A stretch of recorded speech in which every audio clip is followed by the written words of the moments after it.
Okay, bismillahirrahmanirrahim. Assalamualaikum warahmatullahi wabarakatuh.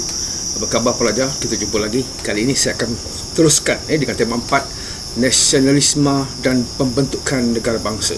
Apa yang saya akan lihatkan pada hari ini adalah tentang bagaimana penjajahan British di India telah membawa kepada apa yang dikatakan sebagai reaksi masyarakat tempatan terhadap perubahan ataupun perubahan yang dibawa oleh British dari segi perubahan pengenalan sistem pentadbiran barat yang menggunakan ataupun melaksanakan undang-undang barat di India pada waktu itu.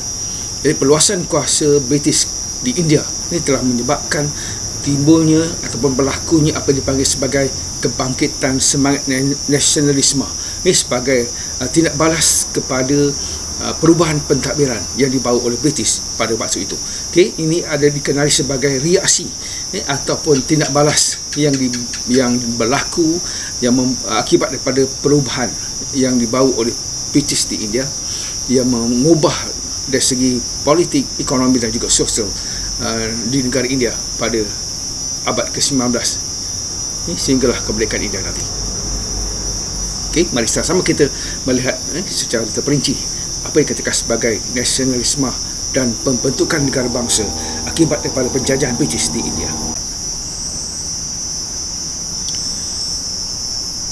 Perluasan kuasa British di India pada abad ke-19 hingga abad ke-20 telah menimbulkan apa yang dikatakan sebagai reaksi masyarakat tempatan di seluruh India akibat daripada perubahan pentadbiran yang dibuat oleh pentadbiran British di India. Ini telah memberi kesan dari segi kesan politik, kesan ekonomi dan kesan sosial kepada penduduk India akibat daripada penjajahan British. Dan ini telah membawa kepada satu perkara lagi, iaitu dipanggil transformasi ataupun perubahan dari segi politik, ekonomi dan sosial kesan daripada penjajahan British di India. Ini semua membawa kepada proses dekolonisasi selepas British menjajah India pada abad ke-19 hingga abad ke-20.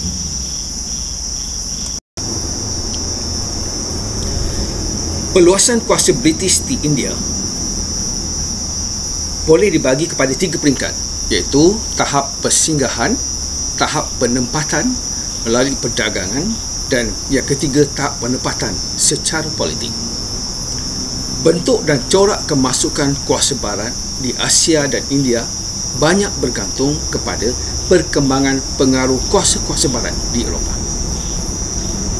Kuasa-kuasa besar di Eropah mempunyai kelebihan dan kekuatan dalam aspek perkapalan, pelayaran dan juga pemetaan yang menjadi faktor penting kepada penguasaan mereka di Asia. Jadi apabila mereka menjalankan satu dasar imperialis ke dasar penjajahan barat terus berkembang disebabkan oleh keinginan mereka untuk menguasai pasaran yang baru, tetap dan berterusan serta memperolehi dan memonopoli bahan mentah dengan banyak, murah dan juga berterusan. Itu semualah aspek penting yang membawa kepada perluasan kuasa barat di Asia. Khususnya dalam tema 4 ini kita melihat usaha barat untuk menguasai China dan juga India.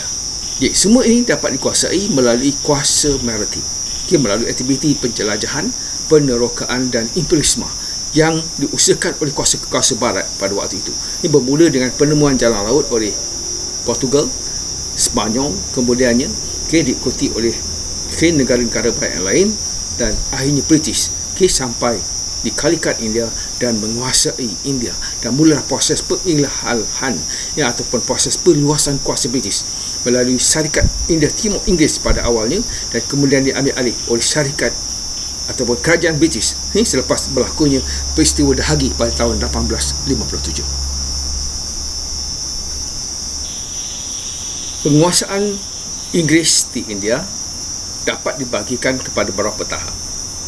Peringkat permulaan melalui kegiatan perdagangan yang diusahakan oleh syarikat India Timur Inggeris pada waktu itu. Pada peringkat ini lebih kepada keperluan untuk mendapat kebenaran untuk menduduki kawasan pelabuhan terutamanya di mana mereka boleh membuka gudang-gudang perdagangan. Pada tahun 1612 syarikat India Timur Inggeris berjaya mendapatkan hak perdagangan di surat melalui utusan Ratu Elizabeth yang diketuai oleh Thomas Roe pada waktu itu. Perjanjian yang sama dibuat pada tahun 1625 di Bengal dan 1660 di Calcutta.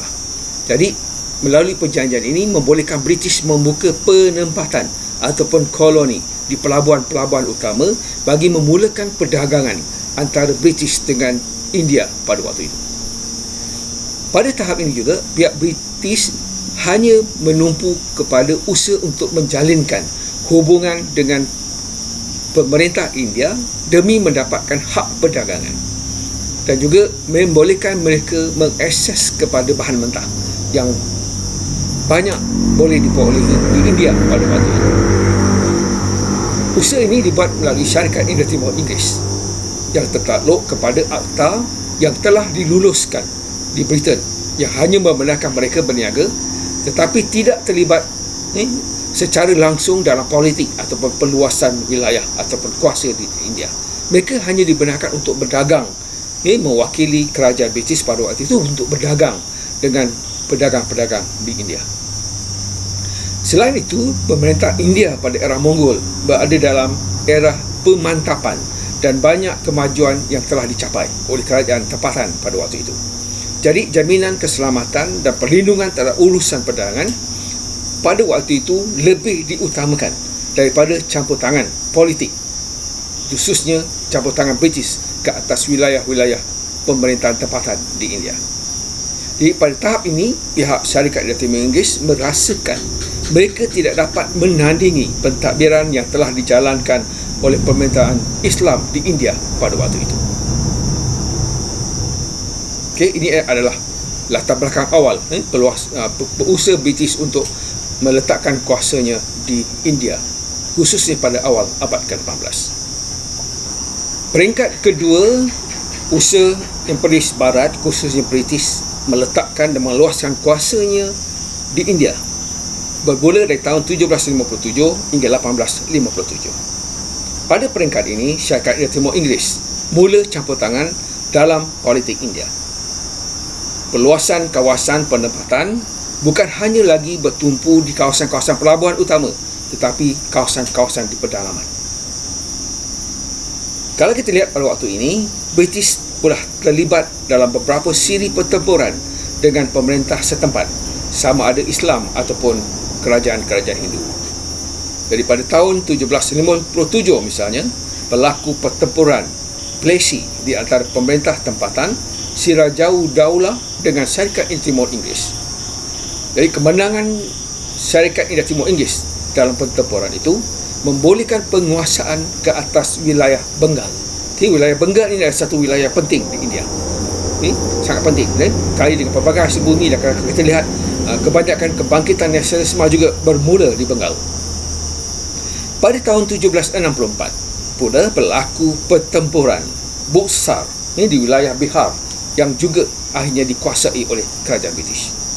Dan pada tahun 1755, Sultan Shah Alam ini telah menyerahkan kawasan Orissa, Bengal dan Bihar kepada kerajaan British.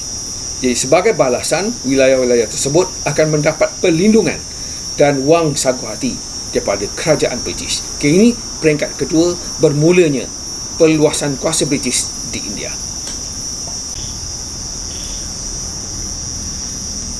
Sejak ini, British mula memberikan perhatian untuk membentuk sistem pentadbiran di wilayah yang berjaya dikuasai oleh mereka tadi.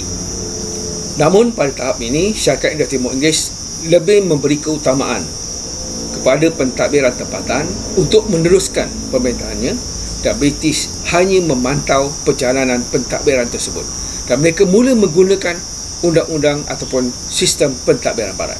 Jadi bagi membolehkan syarikat India Timur Inggeris ini menguasai kegiatan ekonomi di kawasan-kawasan yang dikuasai oleh mereka. Wilayah penguasaan Inggeris ini telah dibagikan kepada beberapa presidensi, seperti Bengal, Madras dan Bombay. Sejak tahun 1848, hampir 2/3 daripada India telah dikuasai oleh Inggeris. Namun begitu, pada tahun 1857, apabila berlakunya pemberontakan yang dipanggil pemberontakan Dahagi, ini telah menjadi penamat kepada penguasaan Mongol di India. Jadi apabila pemerintahan terakhir Mongol, iaitu Sultan Bahadur Shah, dihantar ataupun dibuang ke Myanmar. Tercetusnya Dahagi ini telah menyebabkan Parlimen British memutuskan untuk menamatkan penguasaan Syarikat India Timur Inggeris di India. Jadi pentadbiran India selepas ini diletakkan secara langsung di bawah pentadbiran Diraja British. Jadi India menjadi tanah jajahan British ataupun British Crown Colony. Dahagi India merupakan proses pemberontakan yang dilancarkan oleh askar sepoi menentang pemerintahan British di India. Jadi orang India menganggap Dahagi sebagai perjuangan mereka untuk membebaskan negara daripada pemerintahan British. Jadi semua ini membawa apa yang dikatakan sebagai reaksi terhadap perluasan kuasa barat, khususnya British di India, yang telah memperkenalkan sistem pentadbiran barat yang memberi kesan kepada kegiatan ekonomi, politik dan sosial di India pada waktu itu. Jadi campur tangan British dalam adat resam misalnya, merupakan salah satu faktor yang menyebabkan tercetusnya peristiwa Dahagi di India pada tahun 1857. Jadi kita akan lihat nanti kesan daripada Dahagi India ini kepada keadaan ataupun perkembangan perluasan kuasa British di India pada waktu itu, dan juga memberi kesan yang besar dari segi kebangkitan semangat nasionalisme di India akibat berbagai diskriminasi yang berlaku dari segi dalam perkhidmatan, dalam aktiviti sosial, pendidikan dan sebagainya. Ini telah membawa ataupun memberi kesan yang besar kepada perkembangan semangat nasionalisme, dan seterusnya mereka menuntut kemerdekaan untuk India dan British. Jadi tahun 1857 menjadi titik penting dalam sejarah India. Jadi kita lihat pada latar belakang peristiwa Dahagi ini. Dahagi India menyebabkan Syarikat India Timur Inggeris kehilangan kuasa ke atas India, dan kuasa itu diambil alih oleh pejabat tanah jajahan yang berpusat di London. Jadi India diperintah secara langsung oleh kerajaan British melalui menjadikan India sebagai tanah jajahan British yang baru. Pada tahun 1857 berlaku penentangan rakyat India terhadap pemerintahan British di India yang dikenali sebagai peristiwa Dahagi. Penentangan ini dicetuskan oleh askar sepoi India yang berkhidmat dengan pihak British. Kalau kita lihat pada waktu ini, tentera British kebanyakannya diambil ataupun dibawa daripada India. Ramai penduduk India, khususnya bangsa Sikh, Bengali, yang menjadi tentera bagi British, tentera upahan ataupun tentera yang berkhidmat untuk kerajaan British. Penentangan ini dicetuskan oleh askar sepoi India yang berkhidmat dengan pihak British, di mana pemberontakan ini turut mendapat sokongan dari penduduk tempatan bersama-sama dengan askar sepoi India dalam usaha mereka untuk menamatkan pemerintahan British. Ada banyak faktor yang membawa kepada peristiwa Dahagi ini. Faktor yang mendorong berlakunya penentangan ini adalah akibat dari rasa tidak puas hati terhadap dasar pentadbiran Syarikat India Timur Inggeris yang tidak adil dan tidak menjaga sensitiviti rakyat India pada waktu itu. Jadi tercetusnya peristiwa Dahagi ini telah menyebabkan pihak British melakukan perubahan bagi memastikan pengukuhan pemerintahannya di India. Jadi peristiwa Dahagi yang berlaku selama 10 tahun telah memberi kesan yang besar kepada semangat nasionalisme di kalangan masyarakat tempatan. Kalau kita lihat dari segi faktor, ada banyak faktor yang membawa kepada tercetusnya Dahagi India pada tahun 1857. Nanti saya akan beri ulasan yang khusus tentang sebab peristiwa dan kesan daripada peristiwa Dahagi ini. Kita hanya akan, untuk hari ini saya hanya nak menerangkan bagaimana British meluaskan kuasanya India, yang membawa kepada penentangan pada peringkat awal, khususnya Dahagi 1857 ini, dan seterusnya kita akan lihat apa yang dibuat oleh British, tindakan British selepas peristiwa Dahagi 1857 ini. Dan seterusnya kita akan lihat nanti tahap-tahap perkembangan nasionalisme di India akibat daripada penjajahan British. Nah, itulah proses yang kita perlu fahami dengan baik supaya kita dapat satu penjelasan yang baik tentang perluasan kuasa British dan juga proses dekolonisasi yang berlaku di India, kesan daripada penjajahan British di India daripada abad ke-19 hingga abad ke-20. Faktor-faktor lain yang membawa kepada peristiwa dahagi seperti penghapusan amalan suti, tugeh dan membunuh bayi perempuan. Tindakan British melalui Lord William Bentinck telah menentang adat resam yang telah diamalkan sejak turun-temurun. Ini telah menimbulkan kemarahan masyarakat tempatan. Itulah antara sebab yang membawa kepada dahagi India. Pada tahun 1828, beliau telah memperkenal dan mengubah sebuah undang-undang yang mengharamkan amalan suti, tugeh dan juga membunuh bayi perempuan. Tindakan ini telah menimbulkan rasa tidak puas hati di kalangan penduduk yang beragama Hindu terhadap pemerintahan British pada waktu itu. Kesannya mereka bangun menentang British atas penggubalan undang-undang tersebut. Adat suti iaitu mengorbankan isteri apabila suami meninggal dunia. Tugeh merompak dan membunuh atas nama agama, dan amalan membunuh bayi perempuan kerana menganggap akan menjadi beban kepada keluarga. Merupakan contoh-contoh adat yang menjadi amalan sejak dahulu lagi. Jadi adat yang diamalkan oleh masyarakat Hindu pada waktu itu agak bertentangan bagi undang-undang dan adat yang dibawa oleh Barat.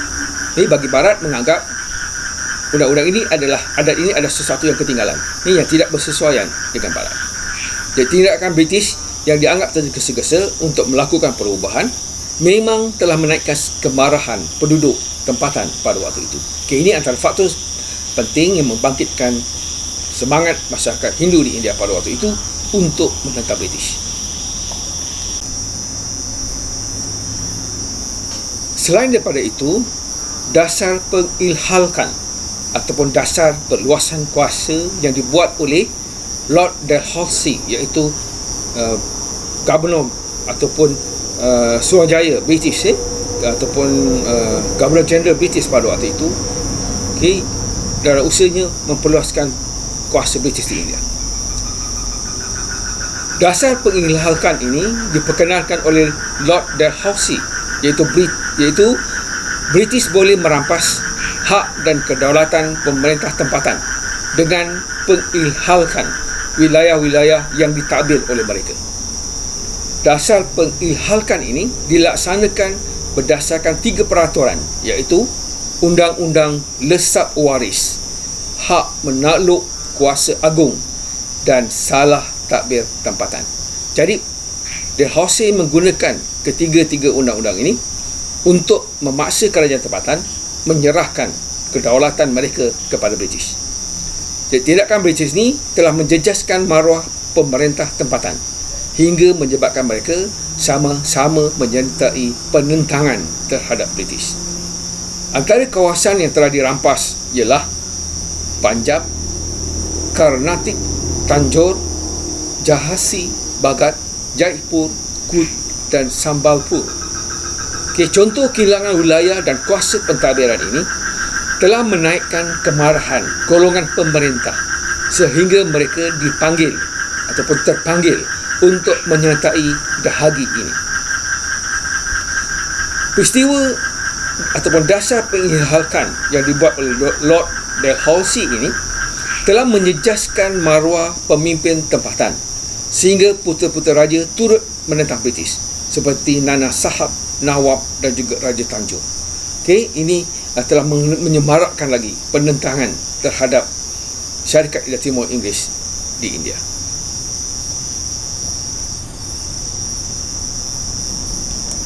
Selain daripada itu, pengenalan pendidikan Barat juga menjadi faktor yang membawa kepada peristiwa dahagi pada tahun 1857. Perubahan yang dikenalkan ataupun dibuat oleh British dalam sistem pendidikan khususnya telah menimbulkan rasa tidak puas hati di kalangan penduduk tempatan. Ekoran daripada perubahan ini, jawatan-jawatan penting dalam kerajaan telah diberikan kepada penduduk tempatan yang berpendidikan Inggeris. Penduduk tempatan menganggap perubahan ini sebagai percubaan British untuk menyebarkan agama Kristian di kalangan masyarakat India. Antara pusat-pusat pengajian tinggi yang ditubuhkan ialah Kolej Perubatan Calcutta dan Institut Epistons di Bombay.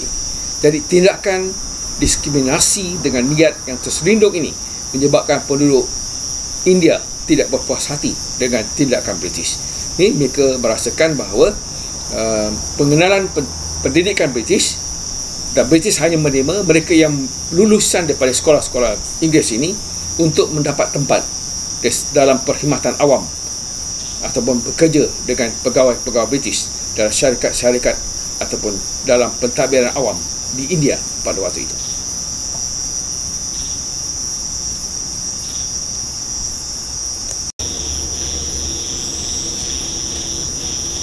Peristiwa Dahagi 1857 juga berpunca daripada perasaan dendam sepoi-sepoi India terhadap British.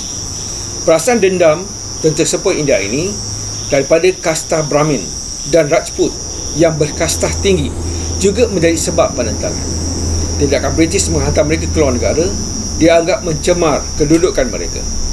Bagi mereka, kasta mereka akan hilang apabila menyeberangi laut. Mereka juga enggan mematuhi arahan tersebut dan dikenakan hukuman gantung, dan akhirnya British terpaksa membubarkan regimen tersebut. Misalnya, anggota regimen ke-47 telah dihantar berkhidmat di Burma pada waktu itu. Kadang-kadang British dalam memahami kedangkalan British dalam memahami sensitiviti masyarakat telah menyebabkan rakyat bangun menentang British pada waktu itu.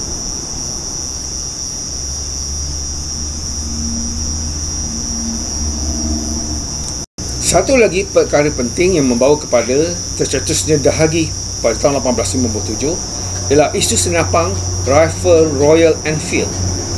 Faktor ini merupakan pencetus kepada peristiwa Dahagi. Kemarahan terhadap pentadbiran British memuncak apabila sepoi-sepoi India mendapat tahu bahawa minyak yang digunakan untuk membersihkan senapang Rifle Royal Enfield ini mengandungi lemak khinzir dan juga lemak lembu. Selain itu, tersebar berita bahawa sepoi-sepoi India yang menggunakan senapang tersebut perlu menggigit hujung peluru yang telah disapu dengan lemak khinzir dan lemak lembu itu. Perkembangan ini menyebabkan askar-askar sepoi yang beragama Hindu dan Islam merasakan British dengan sengaja melakukan hal sedemikian untuk menghina kedua-dua agama yang menjadi anutan penduduk tempatan. Jadi penentangan yang dilakukan ialah ni contoh penentangan yang berlaku seperti di Merut apabila askar-askar sepoi ini enggan menggunakan peluru tersebut. Kesannya mereka dibicarakan di mahkamah dan dihukum penjara. Khinzir adalah haram bagi masyarakat Islam, makanan lembu adalah binatang suci bagi masyarakat Hindu. Jadi ini sekali lagi menunjukkan ketidakacuhan British terhadap perkara ini yang membawa pada apabila sepoi-sepoi bangun menentang mereka sehingga tercetusnya Dahagi India pada tahun 1857. Jadi inilah peristiwa penting yang membawa kepada pencetus yang menjadi pencetus kepada Dahagi India pada tahun 1857. Perubahan yang berlaku selepas peristiwa Dahagi 1857. Perubahan yang kedua adalah peralihan kuasa pemerintahan dan pentadbiran British di India, di mana selepas peristiwa Dahagi telah membuktikan bahawa kegagalan syarikat India Timur Inggeris dalam usahanya untuk meluaskan perdagangan British di India. Jadi kerajaan British telah meluluskan Aktah Parlimen pada tahun 1858. Mengikut Aktah ini, secara rasminya kerajaan British telah meluluskan peralihan kuasa pemerintahan dan pentadbiran British di India daripada pentadbiran secara tidak langsung kepada pentadbiran secara langsung dari pejabat tanah jajahan British di London di bawah kuasa Ratu Elizabeth. Jadi perubahan ini dibuat untuk mengukuhkan kedudukan British di India supaya tidak lagi berlaku ancaman ataupun perontakan pada masa akan datang, dan ini dapat dilakukan melalui pemerintahan secara langsung oleh kerajaan British di India. Ini kerajaan British di India. Jadi inilah contoh apa dikatakan sebagai Government of India Act 1858. Jadi pemberian akta ini atau kelulusan akta yang digubal di Parlimen British ini telah memberi peralihan kuasa daripada Syarikat India Timur Inggeris sebagai wakil kerajaan British untuk meluaskan kuasa dan perdagangan mereka di India kepada kerajaan British yang bertanggungjawab secara langsung dalam pentadbiran British di India.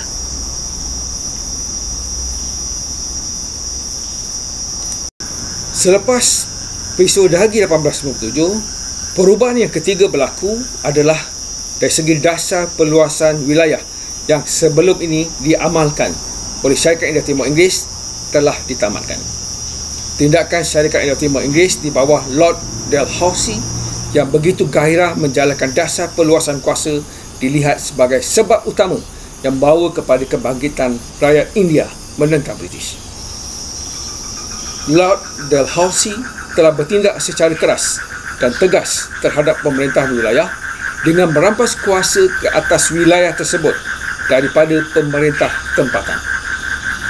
Jadi British bertindak menamatkan doktrin pengilhalkan ataupun Doctrine of Leave yang dibuat semasa Syarikat India Timur Inggeris memerintah. Jadi kerajaan British di India telah membenarkan wilayah beraja dikekalkan di kawasan yang tiada waris yang sah. Jadi usaha untuk mengekalkan wilayah beraja ini melalui pemberian hak otonomi ke atas pentadbiran telah mewujudkan rasa taat setia golongan pemerintah tempatan ini kepada kerajaan British. Langkah ini juga dapat mengurangkan ancaman terhadap kedudukan British di India. British juga dapat meneruskan usaha mereka untuk mengeksploitasi ekonomi menerusi sistem pentadbiran yang cekap yang diamalkan, khususnya akibat daripada perubahan kuasa daripada Syarikat India Timur Inggeris kepada kerajaan British secara langsung yang berpusat daripada London. Selepas peristiwa Dahagi juga, kerajaan British telah membuat perubahan dari segi pentadbiran, di mana kerajaan British telah mewujudkan jawatan baru iaitu Governor General selaku Viceroy British di India. Pelantikan seorang Governor General yang bertanggungjawab secara langsung dari pejabat setiausaha negara di London. Langkah ini juga dibuat untuk menyeragamkan pentadbiran di India dan tidak berlaku perbezaan pentadbiran atau perundangan antara wilayah atau presidensi utama seperti Bengal, Madras dan Bombay.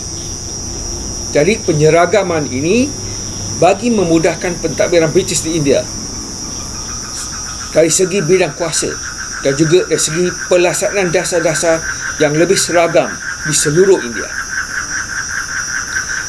Perubahan pentadbiran ini juga dapat mengurangkan rasa tidak puas hati di kalangan penduduk India pada waktu itu. British juga telah memberikan pengagihan kuasa antara kerajaan pusat dan wilayah ataupun provinsi tadi. Jadi British telah mengambil penduduk tempatan yang berkelayakan untuk menjawat jawatan pentadbiran rendah untuk mengelakkan rasa tidak puas hati penduduk tempatan terhadap pemerintahan dan pentadbiran British di India. Jadi perubahan pentadbiran ini secara tidak langsung telah mengukuhkan lagi kedudukan British di India. Antara perubahan besar yang dibuat oleh kerajaan British selepas peristiwa Dahagi 1857 adalah dasar pecah dan perintah, di mana penyatuan penduduk India menentang British masa Dahagi dilihat satu ancaman kepada kedudukan British di India. Jadi kerajaan British telah menjalankan satu dasar yang dipanggil dasar pecah dan perintah untuk melemahkan penyatuan penduduk India pada waktu itu. Antara langkah yang diambil oleh kerajaan British ialah memberikan keutamaan kepada golongan yang tidak terlibat dalam pemberontakan Dahagi untuk memegang jawatan penting dalam pentadbiran dan juga dalam jawatan-jawatan penting di bidang ketenteraan. Laporan yang dibuat oleh William Hunter misalnya telah menyatakan majoriti yang menyokong gerakan dahagi adalah penduduk India Muslim. Jadi penduduk India Muslim dianggap sebagai golongan penentang atau pemberontak kepada kerajaan British. Keadaan ini telah menimbulkan perselisihan di antara penduduk Islam dan bukan Islam di India. Dan ini membawa kepada penyatuan penduduk berbilang kaum dan agama selepas dahagi sukar dijalankan. Ini membolehkan British mengukuhkan kedudukannya di India melalui dasar pecah dan perintah. Jadi perbezaan antara suku ataupun kefahaman dari segi agama di kalangan masyarakat India itu akhirnya telah digunakan oleh British untuk memecah belahkan mereka supaya tidak wujud satu persamaan, perpaduan untuk menentang British yang akan menggugat kedudukan British di India pada waktu itu. Selepas peristiwa dahagi 1857, British telah membuat perubahan dalam sistem ketenteraan, di mana kerajaan British di India telah mengubah struktur ketenteraan melalui pembentukan sebuah Suruhanjaya yang dipanggil Suruhanjaya Peel. Melalui Suruhanjaya ini ditugaskan menilai dan menyusun semula struktur ketenteraan British di India. Dari segi keanggotaan dan bilangan tentera, pelbagai pangkat telah dirombak semula, di mana jumlah tentera British berbanding dengan tentera dari India dengan kadar 2 orang tentera British bagi setiap tentera India. British juga telah mengubah dasarnya dengan memilih anggota tentera India dari pelbagai suku kaum untuk mengelakkan penguasaan oleh satu golongan tertentu dalam bidang ketenteraan. British juga telah memberi keutamaan kepada golongan yang neutral dari pelbagai kasta dan etnik serta tidak terlibat dalam peristiwa dahagi seperti Punjabi dan Sikh lebih banyak dipilih untuk berkhidmat sebagai tentera British. Ini adalah perubahan penting dalam sistem ketenteraan bagi mengukuhkan kedudukan British di India pada waktu itu.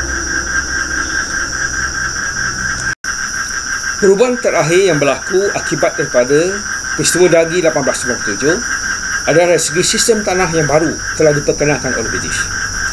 Bagi memperbaiki sistem tanah yang sedia ada, British telah memperkenalkan Akta Penempatan Tanah Kekal 1753 untuk memastikan kepentingan tuan tanah dan petani terjamin.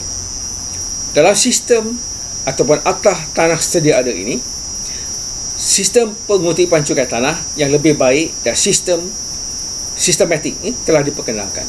Maksudnya sistem pengutipan, cara bagaimana cukai itu dikutip dibuat dengan lebih baik dan lebih sistematik untuk meningkatkan pembendaraan kerajaan British di India. Maksudnya British akan memperoleh keuntungan yang lebih baik kalau sistem cukai itu dijalankan dengan lebih cekap dan lebih sistematik. Jadi pelaksanaan sistem taluk dari ini melalui seorang pegawai atau pengutip cukai yang dipanggil talukdar. Jadi talukdar ini dilantik sebagai tuan tanah yang mempunyai pengaruh di kalangan penduduk tempatan. Talukdar ini akan menjadi orang tengah yang menghubungkan British dengan penduduk tempatan. Jadi mereka ni yang mengutip cukai bagi pihak British. Dasar ini dapat menarik sokongan penduduk tempatan terhadap sistem tanah yang baru diperkenalkan ini. Jadi kerajaan British bersama dengan tuan tanah ataupun zamindar dan juga di bawah sekali adalah petani. Jadi sistem piramid yang dipanggil zamindar sistem ini telah memberi kelebihan kepada British dalam usaha mereka untuk memperoleh keuntungan melalui pungutan cukai yang cekap dan sistematik, dan mereka memperoleh keuntungan yang optimum. Ini akibat daripada perubahan ataupun pengenalan sistem tanah yang baru ini. Okey pelajar, di akhir apa yang saya bincangkan hari ini, seperti biasa, cuba kita lihat contoh soalan yang boleh kita kaitkan dengan apa yang kita bincangkan pada hari ini. Soalannya contoh, bincangkan faktor-faktor yang membawa kepada dahagi India pada tahun 1857. Itu soalan yang pertama. Ini faktor-faktor yang membawa kepada peristiwa dahagi India pada tahun 1857. Ini soalan yang mudah. Terus saja, kita perlu memberikan faktor ataupun sebab yang membawa kepada peristiwa dahagi. Ada banyak faktor yang saya berikan tadi. Itu yang pertama. Soalan yang kedua, contoh, huraikan langkah-langkah kerajaan British selepas dahagi India untuk mengukuhkan kedudukannya pada abad ke-19 hingga abad ke-20. Jadi dari segi tugasannya huraikan. Kita tak soalan adalah langkah-langkah kerajaan British selepas peristiwa Dahagi. Maksudnya seperti yang saya jelaskan tadi, itu perubahan yang dibuat oleh British selepas peristiwa Dahagi 1857. Apakah perubahan ataupun langkah-langkah yang dibuat oleh British untuk membolehkan kedudukannya di India itu semakin baik, semakin kukuh, dan mereka boleh mengeksploitasi ekonomi India pada waktu itu. Semua itu dalam latar masa yang telah ditetapkan, itu abad ke-19 hingga abad ke-20. Pelajar cuba menjawab kedua-dua soalan ini dalam masa 30 minit dan pastikan setiap soalan yang kita jawab mempunyai pengenalan, isi dan juga penutup. Jadi dalam bahagian yang pertama, peluasan kuasa British di India ini, ada dua perkara yang berlaku, iaitu pertama, kita lihat bagaimana pada peringkat awal peluasan kuasa British itu melalui syarikat India Timur Inggeris yang diberi kebenaran oleh kerajaan British ataupun mewakili kerajaan British untuk mengukuhkan dan memperluaskan aktiviti perdagangan British di India. Dan selepas berlakunya peristiwa Dahagi pada tahun 1857, British melihat bahawa kegagalan syarikat India Timur Inggeris menguruskan pentadbiran British di India dengan baik. Ini yang membawa kepada pengubalan atas parlimen yang membolehkan kuasa syarikat India Timur Inggeris itu ditamatkan dan diganti oleh kerajaan British sepenuhnya. Jadi kerajaan British telah mengambil alih pentadbiran India selepas 1857 melalui pemerintahan secara langsung di bawah seorang Governor General British sebagai Viceroy di India pada waktu itu. Itulah perkembangan awal dari segi perkembangan nasionalisme di India, kesan daripada perluasan kuasa British di India. Selepas ini nanti kita akan lihat pula bagaimana reaksi penduduk tempatan di India akibat daripada perubahan-perubahan yang dibuat oleh British tadi. Ini akan membawa kepada apa dikatakan sebagai tahap-tahap perkembangan nasionalisme di India. Jumpa lagi di bahagian seterusnya. Selamat belajar, teruskan ulang kaji, dan bersedia untuk menghadapi peperiksaan. Terima kasih. Berminit bersama Psikosensei.